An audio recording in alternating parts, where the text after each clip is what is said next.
तो दोस्तों, उड़ने की आशा के आज के एपिसोड की शुरुआत वहीं से होती है जहां साइली रेणुका से पूछती है, काकू, मुझे ऐसा क्यों लग रहा है जैसे आपको कुछ पता है, बस आप बोल नहीं रही हैं। तो रेणुका भड़क जाती है और कहती है, क्या मतलब है तेरा ये सब बोलकर? कहीं तू मेरी और मंदिरा जी की दोस्ती को ताना तो नहीं मार रही है? तो साइली कहती है, पर मैंने तो मंदिरा जी के बारे में कुछ कहा भी नहीं, तो फिर वो कहाँ से बीच में आ गई? और फिर वो एक और वार करती है। वो कहती है रेणुका से, आप एक काम करिए ना काकू, मंदिरा जी से ही बात कर लीजिए, तो आपको वो बता देंगी कि मैंने क्या किया है और क्या नहीं। तभी इतने में वहाँ परेश आता है और बताने लगता है कि कैसे उसने एक बेईमान दुकानदार को उसी की भाषा में सबक सिखाया। वो कहता है, कभी कभी ईमानदारी भी भारी पड़ती है, ऐसे लोगों को कभी कभी सबक सिखाने के लिए ऐसा जवाब देना ही पड़ता है। तो परेश की इन बातों से साइली को एक नई हिम्मत मिलती है। उसके बाद साइली अगले ही पल किचन में आती है और कहने लगती है कि काका की बात एकदम सही है, जो हमारे साथ धोखाधड़ी करता है हमको भी उसके साथ वही करना चाहिए। इतने में साइली को साहूकार का फोन आता है, तो साइली उनको बताती है कि वो जल्दी उनका लोन चुका देगी। तभी इतने में रिया वहां आती है और साइली को परेशान देखकर उससे पूछती है, क्या हुआ बहिनी? तो आखिरकार साइली उसे उस मैनेजर और मंदिरा दोनों के धोखे के बारे में सब कुछ बता देती है। इधर रिया सब कुछ सुनने के बाद कहती है कि वो अपने पापा से बात करेगी, शायद कुछ हेल्प मिल जाए। लेकिन साइली मना कर देती है। वो कहती है कि ये उसकी गलती है और उसे ही इसे ठीक करना होगा। उसके बाद रिया साइली को समझाती है, कृष्ण जी ने अर्जुन को महाभारत में क्या कहा था? उन्होंने कहा था कि अधर्म को हराने के लिए हमको छल का सहारा भी लेना पड़े तो भी कोई पाप नहीं है। ये सुनकर साइली कहती है, हाँ रिया, तुम सही कह रही हो। वो मैनेजर और मंदिरा दोनों ने हमारे साथ छल किया है, तो उसका जवाब हमें छल से ही देना होगा। और अगले ही पल साइली जूही से जाकर मिलती है। जूही पूछती है कि वो अपनी सच्चाई कैसे साबित करेगी, तो साइली कहती है, चालाकी से। जिस चालाकी से वो मंदिरा अपनी चाल चलती है, हम भी उसके साथ वही चाल चलेंगे। इतना कहकर साइली जूही को अपना पूरा प्लान बताने लगती है। इधर उसके बाद साइली जूही को मंदिरा का नंबर देती है और उसे फ़ोन करने को कहती है।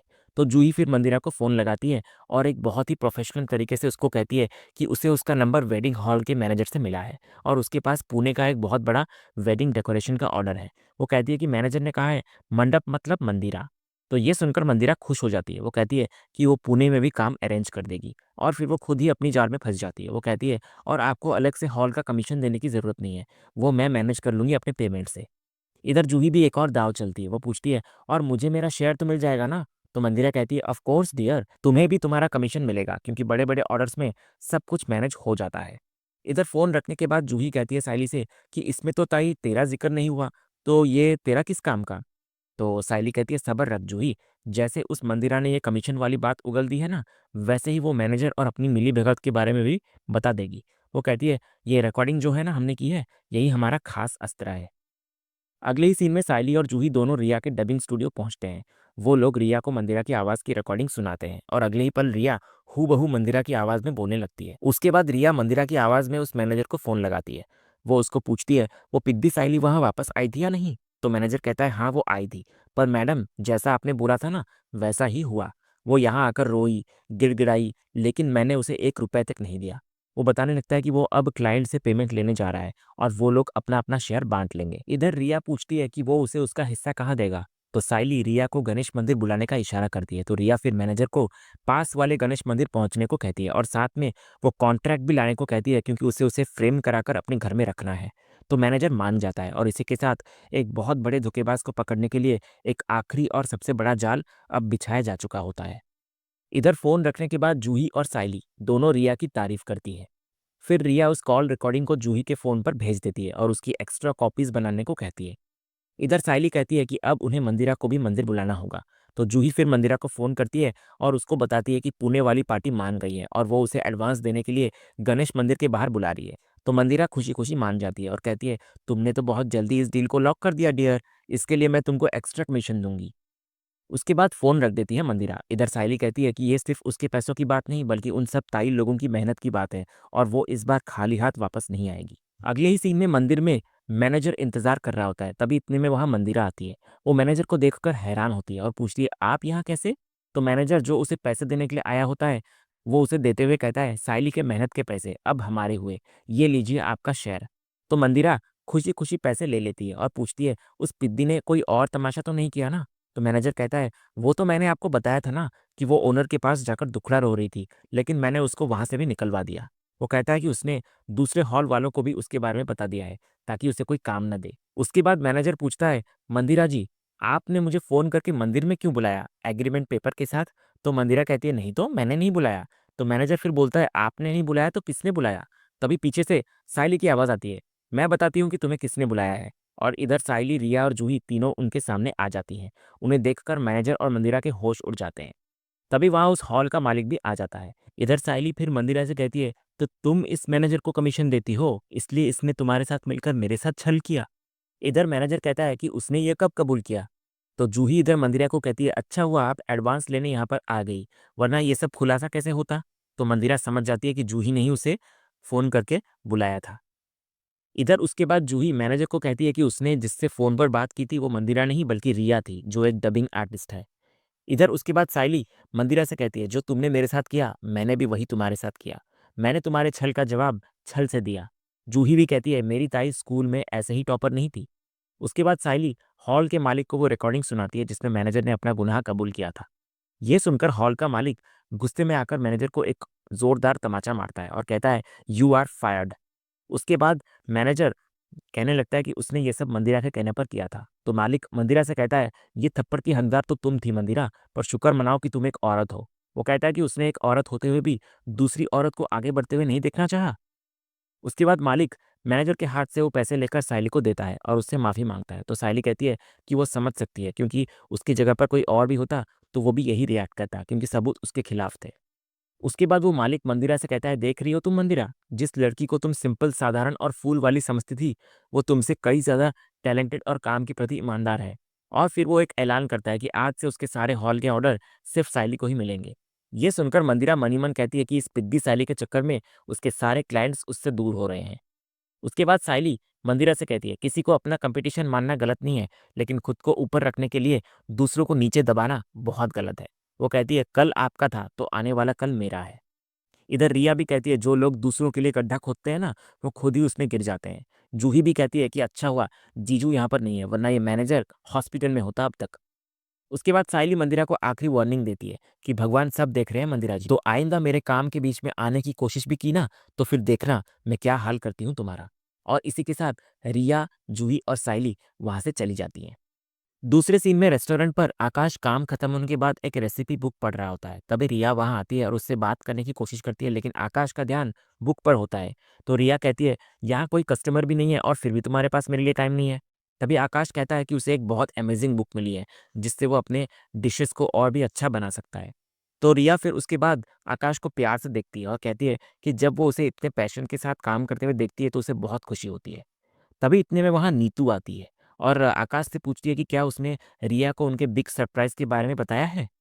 इतना कहकर वो बताती है रिया को कि उसने महाबलेश्वर के एक होटल में उन दोनों के लिए 2 दिन का स्टे बुक किया है। वो कहती है कि ये आकाश के लिए कंपनी की तरफ से एक स्पॉन्सर्ड गिफ्ट है, क्योंकि वो बहुत हार्ड वर्किंग जो है। इधर रिया ये सुनकर बहुत खुश होती है और नीतू को धन्यवाद कहती है। नीतू भी कहती है कि ये उसकी तरफ से उन दोनों के लिए एक बिलेटेड एनिवर्सरी गिफ्ट है। इतना कहकर नीतू वहाँ से चली जाती है और इधर आकाश और रिया खुशी के मारे एक दूसरे के गले लग जाते हैं।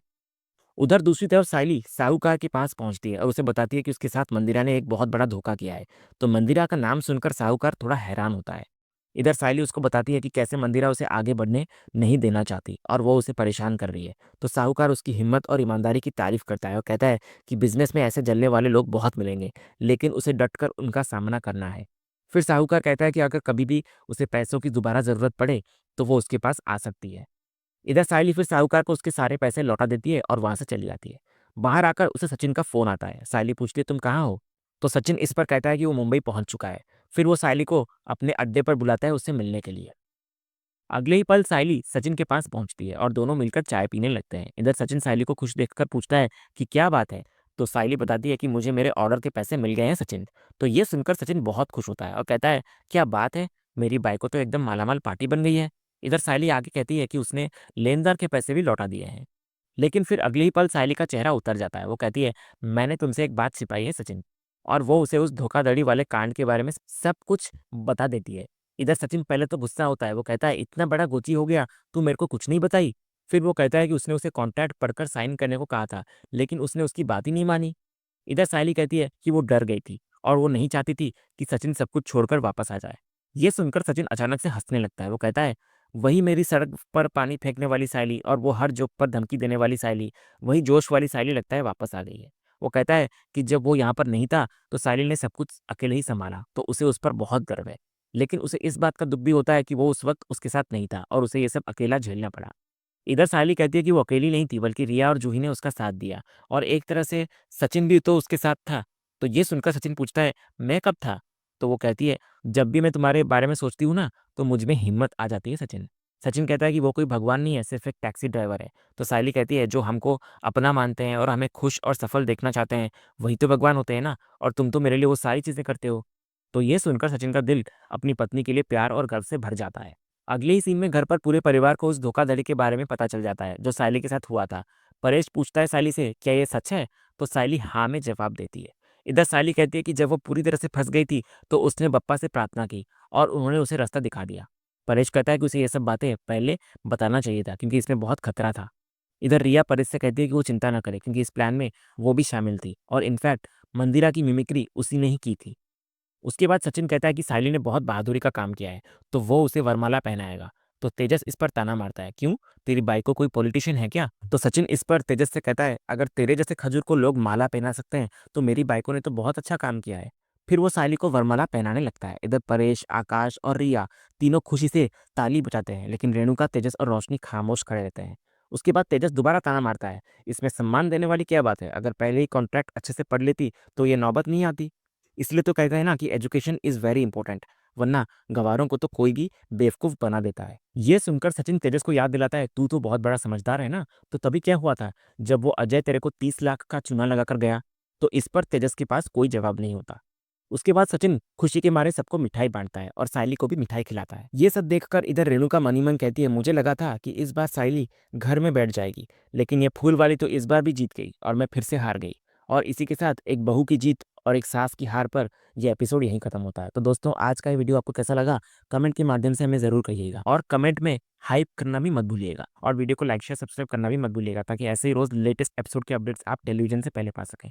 तो मिलते हैं हम एक नए एपिसोड के रिव्यू में, तब तक के लिए नमस्कार।